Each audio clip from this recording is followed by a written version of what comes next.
Hi guys, अगर आप competitive exams के लिए तैयारी कर रहे हैं और आपका मन है कि फोकस कर रहे कॉम्पिटिटिव एग्जाम्स पे ही, केवल स्कूलिंग नहीं करना पड़े, जैसे डमी स्कूलिंग कर ले, तो उसके बारे में डिटेल्स में समझने वाले हैं। अभी रिसेंटली न्यूज में आप पढ़ रहे होंगे कि डमी स्कूलिंग जो है टोटली जो है डिसक्वालीफाई किए जा रहे हैं। इन स्कूलों को जो है अफिलिएशंस रद्द कर दिए जा रहे हैं। यहाँ पे जो भी स्टूडेंट्स रजिस्टर कर रहे हैं उनका एग्जाम्स भी नहीं हो पा रहा है। अभी रिसेंट में न्यूज आया था, जेई एस्पिरेंट्स एक 100 परसेंटाइल गेन किया, मतलब full out of full 100 percentile score करने के बाद भी उसका जो स्कूल था जहां से वो डमी स्कूलिंग कर रहे थे एंड वो डिस्क्वालीफाई था। इस तरीके के इशू आपके साथ ना हो, वो उसके बारे में डिटेल्स में समझने वाला है। ऐसे न्यूज आप लोग ने देखा होगा कि जेई टॉपर्स जो है डमी स्कूलिंग डिस्क्वालिफाइड हो गया था सीबीएसई से। और ये जो है एक अभी सितंबर के आसपास में, पिछले ईयर ही सितंबर में ही ये एक सर्वे हुआ था सीबीएसई की तरफ से, जिसमें जो है इंस्पेक्शंस हुए थे और इंस्पेक्शन में ये पाया गया कि कुछ स्कूल जो है डमी स्कूलिंग को रेगुलेट कर रहे हैं एंड उस बेसिस पे उनको जो है एफिलिएशन रद्द कर दिया गया। तो अब ये सारा चीजें प्रैक्टिस नहीं किया जा रहा है। अगर आप जो है डमी स्कूलिंग करना चाह रहे हो सीबीएसई के थ्रू, तो आपको ये सब चीजें जो है नहीं करना चाहिए, जो कि इंडिया में यूज ही नहीं हो रहा है। इंडिया में जब तक इसे रेगुलेट नहीं किया जाता तब तक आपको नहीं करना चाहिए, बहुत ज्यादा पैसे भी लग जाते हैं। अल्टरनेटिव क्या है उसके बारे में बात करेंगे, और आपको क्या चीज़ों का खास ध्यान देना है वो भी समझने वाला है, ठीक है? तो पहली बार अगर आप चैनल पे आए तो मेक श्योर आपने सब्सक्राइब कर रखा है। ये सीबीएसई का प्रेस रिलीज था जिसमें बताया गया था कि जो भी डमी स्कूलिंग या नॉन अटेंडिंग क्लासेस या स्कूलिंग हो रहे थे, उनको जो है इंस्पेक्शंस में पाए गए और उनको डिसएफिलिएट कर दिया गया है, ठीक है? तो ये जो है सीबीएसई का जो नोटिफिकेशंस है, ये आपको गूगल पे आसानी से मिल जाएगा, आप एक बार जाके चेक कर लोगे। बाकी हम बात कर लेते हैं कि क्या चीज़ें आपके पास बेटर ऑप्शन रहेगा इसके लिए। एक तो सिंपली रहता है NIS, national institute of open schooling. इसमें आपको स्कूल करने की ज़रूरत नहीं होती, क्योंकि ये सारा चीज़ें जो है ओपन के लिए है, ऑनलाइन है। इसमें आपका एग्ज़ाम्स जो है जाके देना पड़ता है ऑफलाइन सेंटर्स पे। आपका जो है प्रैक्टिकल एग्ज़ाम्स होता है, ठीक है? और इसमें फीस भी बहुत कम लगता है। तो इस पे आप फ़ोकस कर सकते हो या सीबीएसई का रेगुलर कर सकते हो। क्योंकि अगर आप जेईई में टॉप कर भी जाते हो और आपका क्लास 12th ही नहीं हुआ होगा, तो आप बीटेक में एडमिशन कैसे लोगे? तो उस बेसिस पे देखा जाए तो एनआईएस भी अभी रेगुलेटेड है, इसको डायरेक्टली मान्य रहता है, तो आप एनआईएस के थ्रू कर सकते हो या सीबीएसई के रेगुलर के थ्रू कर सकते हो।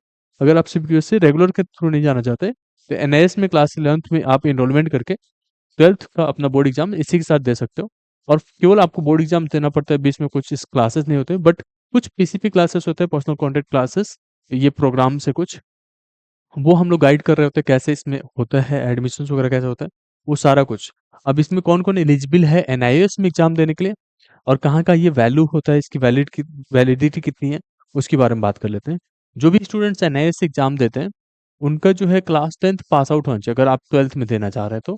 और कितना परसेंटेज है वो मैटर नहीं करता। बहुत सारे स्कूल जो है सीबीएसई में आप जाते हैं, तो उसमें रहता है कंडीशंस कि अगर आप क्लास 10th में 80% लाए हैं तो पीसीएम मिलेगा, अदरवाइज पीसीबी मिलेगा, अदरवाइज कॉमर्स, अदरवाइज आर्ट्स।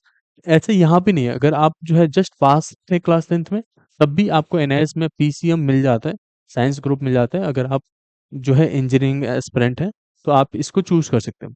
इसकी फीस भी बहुत हाई फाई नहीं लगता, आपका 2 साल का है, ऑलमोस्ट 10,000 के अंदर में कंप्लीट हो जाता है, जो कि सीबीएसई का 1 मंथ का आपका रजिस्ट्रेशन चार्ज ही होता है। बाकी फीस तो अलग होता ही है, तो वो चीज़ आप देख सकते हो। इसके साथ-साथ अपना जो है कॉम्पिटिटिव एग्ज़ाम्स की तैयारी भी कर सकते हो, और ये काफ़ी ज़्यादा यूज़ किया जाता है। बहुत सारे बच्चे कोटा में हो या कहीं पे भी तैयारी कर रहे हैं या घर से तैयारी कर रहे हैं, वो स्टूडेंट्स इसको यूज़ करते हैं।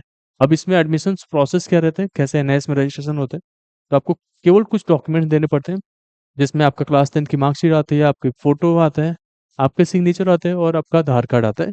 इसके अलावा कुछ नहीं लगता। अगर आपके पास कोई कैटेगरी सर्टिफ़िकेट है, तो वो आपको देना होता है। किसी दूसरे स्टेट से आप एग्ज़ाम देना चाहते हैं, तो वहाँ का जो है आपको आधार कार्ड या डोमिसाइल देना पड़ता है। कोई रेंटल एग्रीमेंट्स वगैरह देने पड़ते हैं।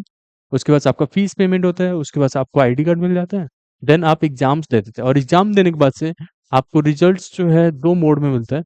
या तो आपको जो स्टडी सेंटर असाइन्ड होगा, एक स्कूल आपको असाइन किया जाता है, उस स्कूल में आपका जो है मार्कशीट आ जाता है। अगर वहाँ नहीं आता है तो आपके घर पे डिलीवर हो जाती है बोर्ड की तरफ से। ये सारा कुछ बहुत ही अच्छे से मैनेज होता है। इसके बारे में डिटेल्स में जानना चाहते हैं तो जो स्क्रीन पे नंबर आ रहे हैं, इस पे आप हमें व्हाट्सएप कर सकते हैं और समझ सकते हैं कि कैसे एनआईएस में एडमिशन लेना होता है, कैसे एग्जाम्स होते हैं और सिलेबस वगैरह क्या रहता है, क्या पढ़ना पड़ता है। तो ऑब्वियसली क्लास 12th स्टैंडर्ड है, तो 12th के जैसे ही सिलेबस रहता है। बहुत सारे स्टूडेंट्स की ये क्वेरीज रहता है तो ये मैं एक बार समझा देता हूँ आपको, क्योंकि डायरेक्टली 12th का एग्ज़ाम दे रहे हो, तो आपका 11th प्लस 12th दोनों एक साथ कवर हो जाता है। और इसमें जो है टोटल मिला के 100 मार्क्स का ही पेपर होता है।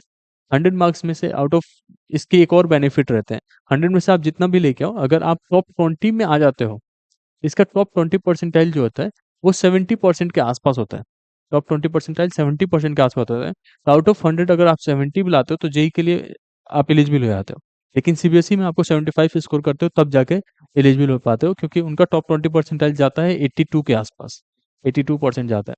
ठीक है, तो ये एक बेनिफिट एडर होता है। बाकी 75% तो आ ही जाते हैं आप लोग के इजीली। 11th में एक और चांस मिलता है। जैसे आप 11th क्लास कर रहे हो, आप चाहते हो बोर्ड एग्जाम नहीं देना, तो बिल्कुल ही नहीं दो। अगर आप चाहते हो एक दो सब्जेक्ट का देना, तो आप दे सकते हो। अप टू 4 सब्जेक्ट तक के लिए 11th में दे सकते हो। 12th में आप चाहते हो केवल जेई पे फोकस करना, केवल एक ही सब्जेक्ट का एग्जाम्स यहाँ पे बोर्ड का देके, एंड देन आप वो कर सकते हो। एक और ये खास बात है कि ये 4 सब्जेक्ट का जो एग्जाम्स यहाँ दे रहे हो, इसमें से किसी एक सब्जेक्ट में आपका नंबर कम आ गया, उसको वापस से 12th वाले टाइम पे दे सकते हो। ये कोई नहीं बताता है यूट्यूब पे, कहीं पे भी ये नॉलेज किसी के पास नहीं है जो स्टूडेंट्स के साथ शेयर करे। बट ये एक लूप होल है जहाँ से आप जो है डमी स्कूलिंग के तरीके बेटर अपॉर्चुनिटी के साथ अपना कर सकते हो आपके 12th एग्जाम्स। और ये बहुत ही कॉस्ट इफेक्टिव भी है। तो ना ही ज़्यादा बर्डन और ना ही ज़्यादा झंझट, आराम से इसको करके। एंड ये फॉरेन स्टडीज़ के लिए भी हर जगह पे वैलिड है। हमारे साथ बहुत सारे स्टूडेंट्स हैं जो हर जगह पे अभी लग लग चुके हैं, लाइक गवर्नमेंट जॉब्स हो, बीटेक कॉलेजेस हो, आईआईटी एनआईटीज, हर जगह पे स्टूडेंट्स हैं एनआईएस से किए हुए। आप इसके बारे में गूगल पे भी सर्च कर सकते हो, एनआईएस के ऑफिशियल वेबसाइट पे भी जा सकते हो। और ये मिनिस्ट्री ऑफ एजुकेशन के थ्रू ही रेगुलेटेड होता है, तो आपको किसी चीज़ के लिए परेशान नहीं होना है। होप इन दैट आपको ये वीडियो में इन्फॉर्मेशन मिला होगा। Thank you so much.